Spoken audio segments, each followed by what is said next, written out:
नमस्कार दोस्तों, कैसे हैं आप सब। माइथोलॉजी एंड ब्लॉगिंग चैनल में आपका स्वागत है। अब मैं आज आपको कार्तिक मास के 10वें अध्याय की कहानी सुनाने जा रही हूँ, जो कि इस प्रकार है।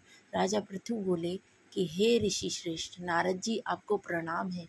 कृपया अब यह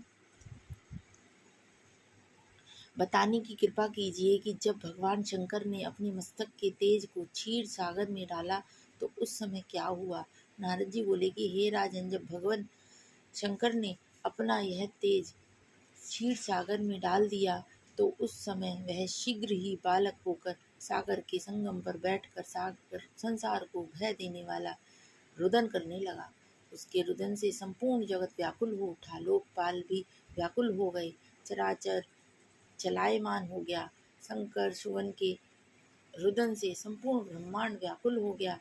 यह देखकर सभी देवता और ऋषि मुनि व्याकुल होकर ब्रह्मा जी की शरण में गए और उन्हें प्रणाम कर उनकी स्तुति करने लगे।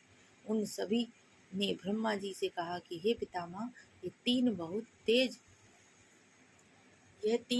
बहुत ही विकट परिस्थिति उत्पन्न हो गई हैं। हे महायोगिन, इसको नष्ट कीजिए। देवताओं के मुख से इस प्रकार सुनकर ब्रह्मा जी सत्यलोक से उतरकर उस बालक को देखने के लिए सागर तट पर आए। सागर में ब्रह्मा जी को आता देखकर उन्हें प्रणाम किया और बालक को उठाकर उनकी गोद में दे दिया। आश्चर्यचकित होकर ब्रह्मा जी ने पूछा कि हे सागर, यह बालक किसका है? शीघ्रता पूर्वक कहो। सागर विनम्रता पूर्वक बोला कि प्रभु, यह तो मुझे ज्ञात नहीं है, परंतु मैं इतना अवश्य जानता हूँ कि यह गंगा सागर के संगम पर प्रकट हुआ है। इसीलिए हे जगत गुरु, आप इस बालक का जात कर्म आदि संस्कार करके इसका जातक फल बताइए।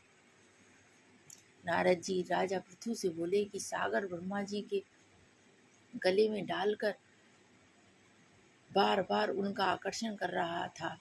फिर तो उसने ब्रह्मा जी का गला इतनी जोर से पकड़ा कि उससे पीड़ित होकर ब्रह्मा जी की आंखों से अश्रु टपकने लगे। ब्रह्मा जी ने अपने दोनों हाथों का जोर लगाकर किसी प्रकार सागर से अपना गला छुड़ाया और सागर से कहा कि हे सागर सुनो, मैं तुम्हारे इस पुत्र का जातक फल कहता हूँ। मेरे नेत्रों से जो यह जल निकला है, इस कारण इसका नाम जलंधर होगा। उत्पन्न होते ही यह तरणावस्था को प्राप्त हो गया है, इसीलिए यह सब शास्त्रों का परागामी, महापराक्रमी, महावीर, बलशाली, महायोद्धा और रण में विजय प्राप्त करने वाला होगा।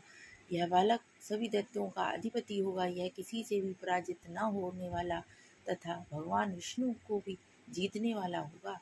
भगवान शंकर को छोड़कर यह सबसे अवध्य होगा। जहाँ से इसकी उत्पत्ति हुई है, यह वहीं जाएगा। इसकी पत्नी बड़ी पतिव्रता, सौभाग्यशालिनी, सर्वांग सुंदरी, परम मनोहर, मधुर वाणी बोलने वाली तथा शीलवान होगी।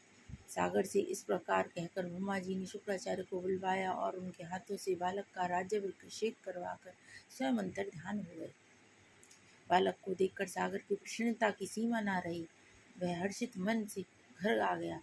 फिर सागर में उस बालक का लालन पालन कर उसे पुष्ट किया। फिर कालनेमी नामक असुर को बुलाकर